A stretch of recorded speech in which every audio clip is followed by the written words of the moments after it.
can a session border controller stop robocall? As I know, Mark, you and I were at the SIPNOC in December, which is an event in Washington, D.C., and they spent an entire day talking about the impact on robocallers and what are the service providers and what are enterprises going to have to do to deal with robocalls.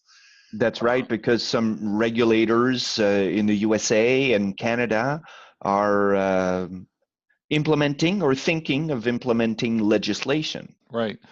So a couple of years ago, a strategy was put together to create a stir-shaken framework, as it's called. And the idea, just quickly to go through this, and by the way, we covered this in a webinar earlier in our webinar series where we covered some of this, and in a nutshell, how this is supposed to work. A robocaller can make calls with fake caller ID in today's telephone network. There's nothing stopping someone if they've got access to a CLEC to put whatever caller ID they like into a SIP message and throw it out on the network. Originating telecom service provider ends up with that call and then just passes it over the wholesale network and eventually to the terminating service provider. And of course, they deliver it to the customer, and the customer is annoyed the fact that this call shows up with, a neighbor's caller ID, and it's Jessica calling about your credit card, and it wasn't Jessica. So that's where the problem really comes from, the complaint. The core issue is that this fake call got put onto the network, and the service providers don't do anything to get rid of it. So the logic is if I can put some policy decision at the terminating service provider, I might be able to deflect some of these calls.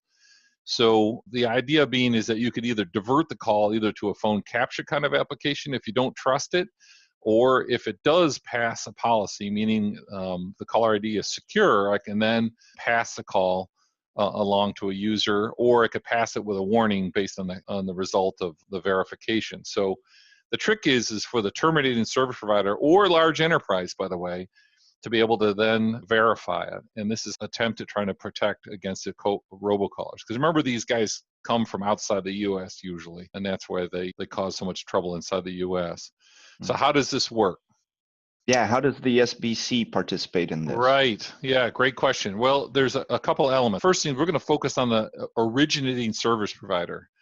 And there's a couple of elements here. One of them is the box at the bottom is the originating service provider. A call would come in from one of their customers, and the first thing that would make sense to do is put it, into the session border controller before you send it out to the wholesale network.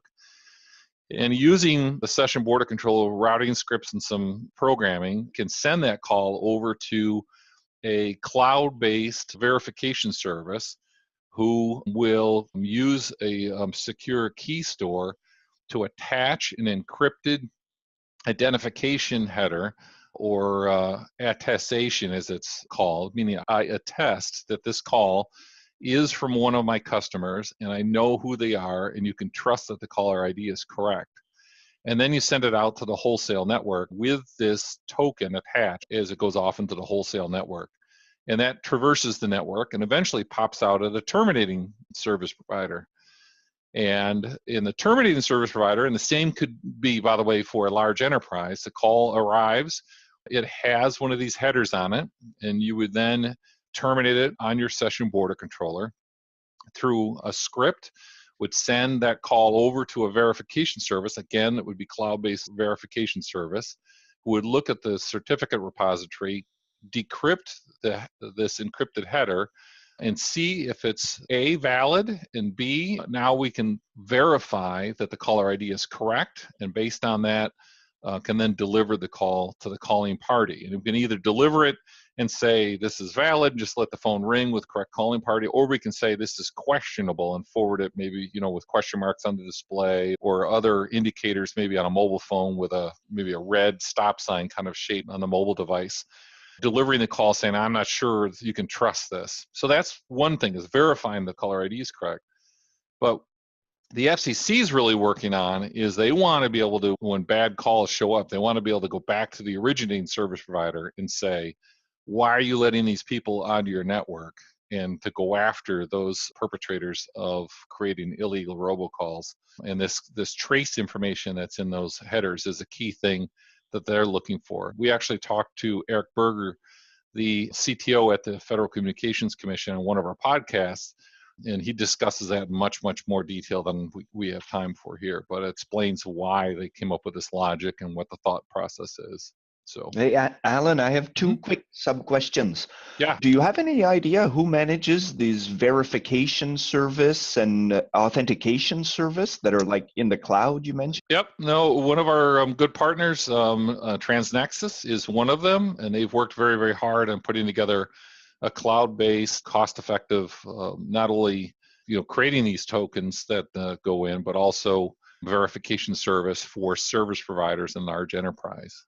Okay, so it's not necessarily like the regulator or a government or some entity that manages these. No, it's not. It is an external party, generally from the service providers. Thank you. If this is an interesting topic and you want to learn more, it's actually next month, the February webinar. We're going to get into a little bit more detail on this with Transnexus. We've got a webinar set up we call Stir Shaken 201, Battling the Robocallers, and there's a registration link here, and we'll have it in the follow-up email.